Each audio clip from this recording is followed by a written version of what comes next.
Hello everyone, welcome to my channel. We will learn today sources of constitution यानी भारतीय संविधान के विदेशी स्रोत यानी फॉरेन सोर्सेस कौन कौन से हैं इससे हम लोग अवगत होंगे।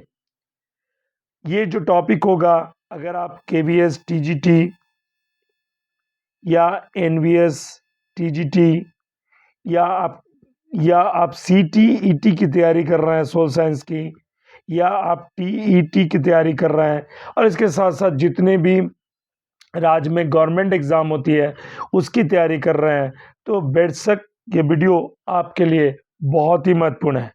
आप पूरा वीडियो देखकर अपने नॉलेज को इंक्रीज करें। अगर आप हमारे चैनल पर नए हैं तो जल्दी से चैनल को सब्सक्राइब कर लें ताकि हर वीडियो का नोटिफिकेशन सबसे पहले आपको मिले। तो आप जान लें भारतीय संविधान के विदेशी स्रोत तथा अनुप्रेरणा कहाँ कहाँ से ली गई है। तो सबसे पहले आप जाने संयुक्त राज्य अमेरिका यानी यूएसए, पहला नंबर यूएसए से क्या क्या लिया गया है, यानी संयुक्त राज्य अमेरिका से क्या क्या लिया गया है, इसे आप गौर कर लेंगे। तो संयुक्त राज्य अमेरिका से लिया गया है संघात्मक शासन यानी यूनियन जो रूल है वो प्रणाली ली गई है। मूल अधिकार लिया गया, फंडामेंटल राइट्स। न्यायिक पूर्वावलोकन लिया गया है। संविधान की सर्वोच्चता, न्यायपालिका की स्वतंत्रता और निर्वाचित राष्ट्रपति पर महाभियोग चलाने का प्रावधान। उपराष्ट्रपति जो पद होते हैं उच्चतम एवं उच्च न्यायालयों के न्यायाधीशों को हटाने की विधि एवं वित्तीय आपात। वित्तीय आपात कितना में आता है? आर्टिकल 360 में वित्तीय आपात आता है। देखिए आप इसे नोट डाउन कर लेंगे क्योंकि किसी भी कम्युनिटी एग्जाम में यहाँ से एक दो क्वेश्चन पूछे आते हैं सोर्सेज से जो फॉरेन सोर्सेस हैं। संयुक्त राज्य अमेरिका में एक बार फिर से रिपीट कर देता हूँ। संघात्मक शासन प्रणाली, मूल अधिकार, न्यायिक पूर्वावलोकन, संविधान की सर्वोच्चता, न्यायपालिका की स्वतंत्रता, निर्वाचित राष्ट्रपति पर महाभियोग चलाने का प्रावधान, उपराष्ट्रपति, उच्चतम एवं उच्च न्यायालय यानी supreme court and high court के न्यायाधीशों को हटाने की विधि और जो आपात उपबंध है वो लिए गए कहाँ से? तो अमेरिका के संविधान से। आप आगे जान लें और भी स्रोत से हम लोग अवगत होंगे। ब्रिटेन से क्या क्या लिया गया इसे भी आप गौर करें। तो ब्रिटेन से संसदीय शासन पद्धति, विधि निर्माण प्रक्रिया, एकल यानी जो सिंगल सिटीजनशिप होता है, एकल नागरिकता यानी इकहरी नागरिकता, राष्ट्रपति द्वारा अभिभाषण, ये कहाँ से लिया गया है? जो ब्रिटेन के संविधान से लिया गया है। तो अक्सर ये क्वेश्चन तो पूछे जाते हैं कि संसदीय शासन प्रणाली जो है वो कहाँ से लिया गया है? तो ब्रिटेन के संविधान से लिया गया है। आप इसे नोट डाउन करते जाएं। हम लोग जानेंगे आयरलैंड के संविधान से क्या क्या लिया गया है।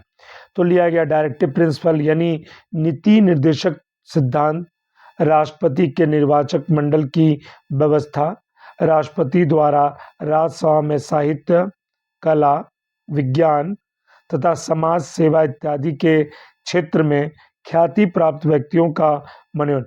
आपको पता है ना कि 12 ऐसे लोग हैं जिसे राष्ट्रपति मनोनीत करते हैं यानी अपॉइंट करते हैं राज्यसभा में।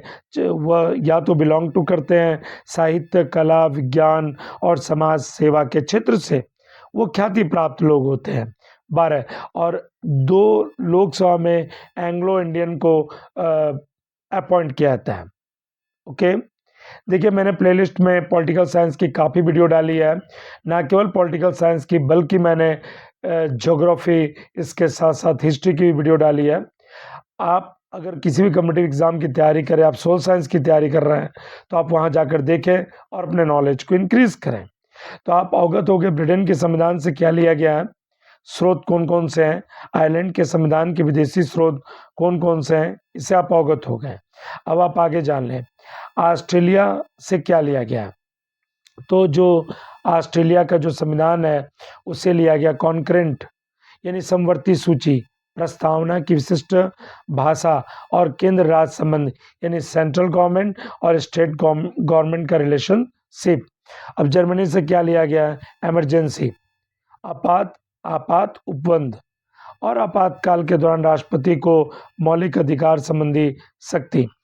आप बताइए कि 352 उसके बाद आर्टिकल है 356, उसके बाद आर्टिकल है 360।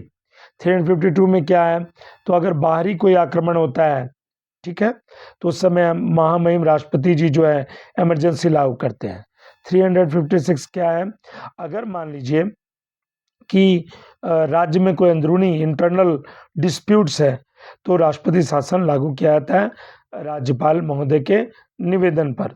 उसका 360 क्या है, 360 जो है वित्तीय फाइनेंशियल क्राइसिस होता है, तो उस समय राष्ट्रपति जी जो है वो इमरजेंसी लागू करते हैं, जो अभी तक लागू नहीं हुआ है।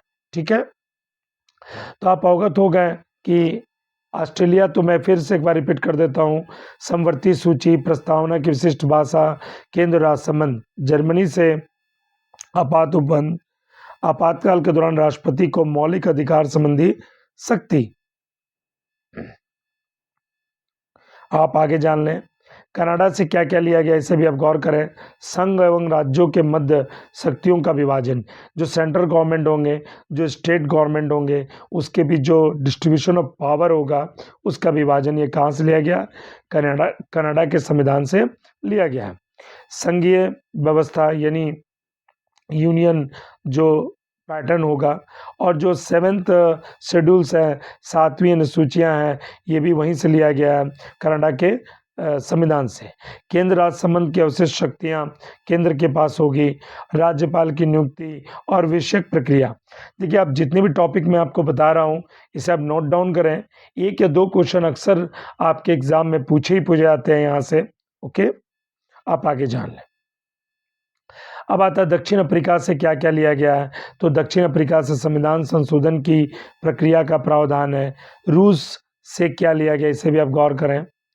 रूस से लिया गया है फंडामेंटल ड्यूटीज यानी मूल कर्तव्य, और जो 5 ईयर प्लानिंग है, अभी 5 ईयर प्लानिंग को चेंज करके क्या किया गया है, नीति आयोग का गठन किया गया है। ओके, अब इससे तो आप अवगत हो गए कि दक्षिण अफ्रीका से क्या क्या लिया गया है। तो जो देखिए यहाँ पर जो 368 है, उसमें बताया गया है संविधान संशोधन की प्रक्रिया का प्रावधान है। और रूस से क्या लिया गया, मूल कर्तव्य, और इसके साथ साथ पंचवर्षीय योजना की अवधारणा भी ली गई है। अब जापान से क्या क्या लिया गया, विधि द्वारा स्थापित प्रक्रिया तथा विधि सिद्धांतों का प्रावधान। और फ्रांस से क्या लिया गया है, गणतात्मक शासन व्यवस्था, यानी देखिए रिपब्लिक ऑफ इंडिया, हम कहते हैं भारत एक डेमोक्रेसी भी है और रिपब्लिक भी है, तो रिपब्लिक वर्ड जो है वो कहाँ से लिया गया है, तो फ्रांस से लिया गया है। ओके, आपने यूनिट कंप्लीट कर ली। यदि आपको वीडियो पसंद आया तो अपने दोस्तों के साथ शेयर करें और वीडियो लाइक करना ना भूलें। वीडियो देखने के लिए धन्यवाद।